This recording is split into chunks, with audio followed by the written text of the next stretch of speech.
AOC's glittery circus, Greg Gutfeld's razor-sharp roast of a political performer.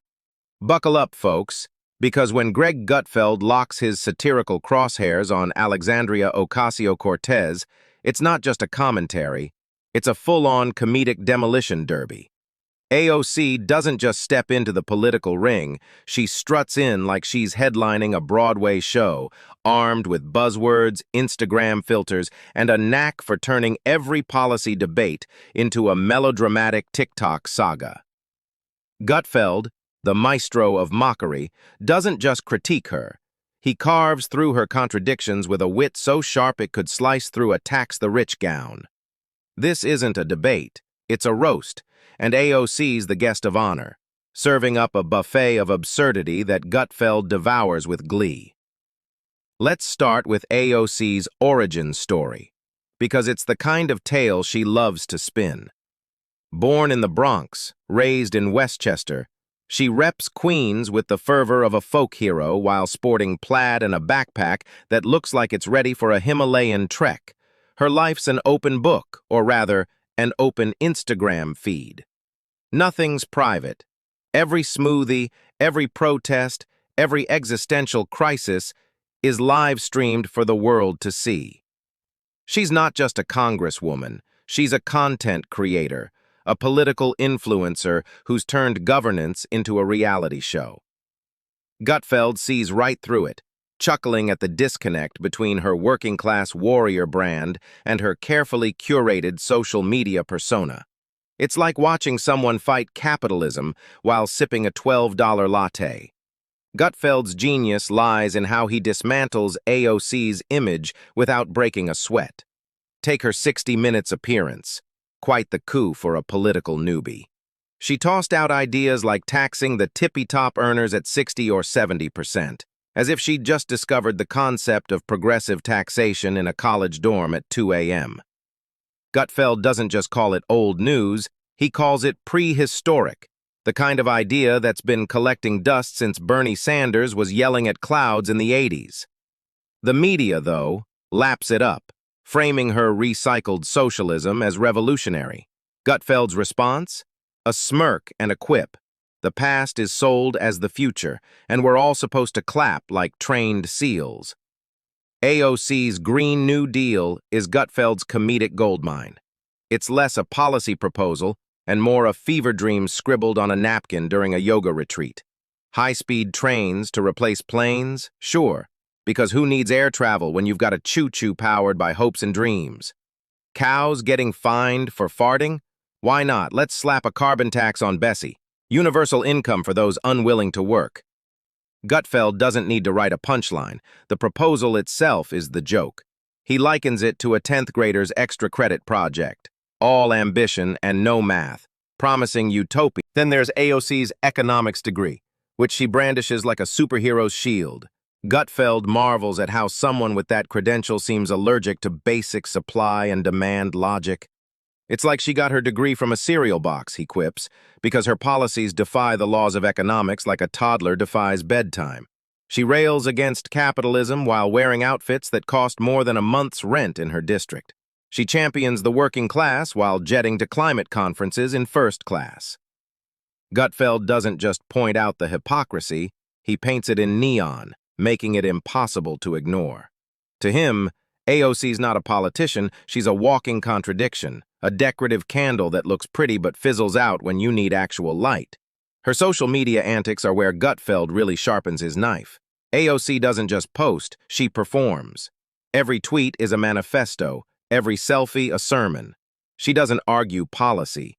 She accuses opponents of moral crimes, clutching metaphorical pearls and crying injustice over a misplaced adjective. Gutfeld calls it performative outrage, the kind that thrives on likes but crumbles under scrutiny. Her famous Tax the Rich Met Gala dress? Pure theater, a $30,000 ticket to an elite event wrapped in a slogan that screams class struggle. Gutfeld compares it to showing up at a soup kitchen in a Feed the Poor tiara, bold but laughably tone-deaf.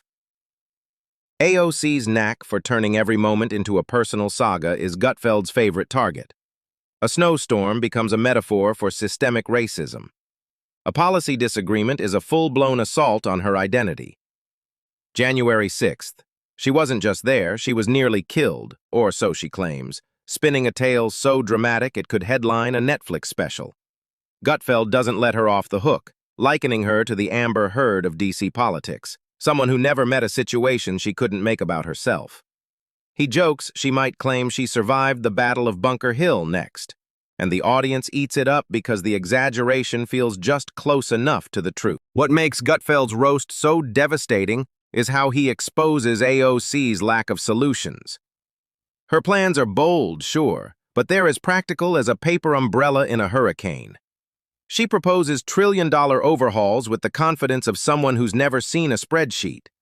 Gutfeld compares her strategy to ordering a 5-course meal, demanding everyone else pay, and bolting when the bill arrives. Her Green New Deal promises everything: free health care, free college, free hugs from Mother Earth, but forgets to explain how to fund it without bankrupting the planet. It's not policy, it's poetry, and bad poetry at that. AOC's ego is another Gutfeld favorite. She tweets with the certainty of a prophet, deletes with the stealth of a ninja, and calls her flip-flops evolving thought. Gutfeld grins as he lists her backtracks, each one a reminder that her words are as flexible as a yoga instructor. She sells merch with slogans that sound profound until you realize they're just bumper stickers for the soul. Activist cosplay, Gutfeld calls it, a brand built on clout, not competence. Her supporters swarm social media like digital bodyguards, defending every gaffe as genius, every misstep as bravery. It's not a campaign, it's a cult, powered by Wi-Fi and wishful thinking. Gutfeld also skewers AOC's obsession with redefining language. Borders aren't borders, they're suggestions. Logic is oppressive. Economics is just feelings with a budget. Question her ideas and you're not just wrong, you're a xenophobe, a misogynist, or worse, a capitalist. Gutfeld rolls his eyes at how she turns every critique into a personal attack, framing herself as the eternal underdog while trending on X every other day. She's not fighting the system, she is the system, a congresswoman with a megaphone who still plays the rebel card like it's 2018. The media's love affair with AOC is the cherry on Gutfeld's satirical sundae. They shield her like she's a national treasure, turning her college dance video into a fake scandal to smear conservatives. Gutfeld calls it what it is, a manufactured narrative to protect their darling. Her ideas aren't new, but the press calls them bold. Her gaffes aren't mistakes, they're growth. Gutfeld doesn't just mock AOC. He mocks the machine that props her up, the one that calls the past the future and expects us to buy it. In the end, Gutfeld doesn't need to destroy AOC with venom. He just holds up the mirror and lets her contradictions do the work. She's not dumb, he admits, just dangerously convinced her worldview is the only one that matters. Her policies don't live in our heads because they're brilliant. They stick because they're absurd, like a catchy jingle you can't unhear. AOC thinks she's rewriting history, but Gutfeld knows she's just narrating it with a flair for drama and a shortage of follow-through. For a satirist like him, that's not a threat. It's a gift, wrapped in a glittery bow and delivered straight to his desk. And as he leans back with that signature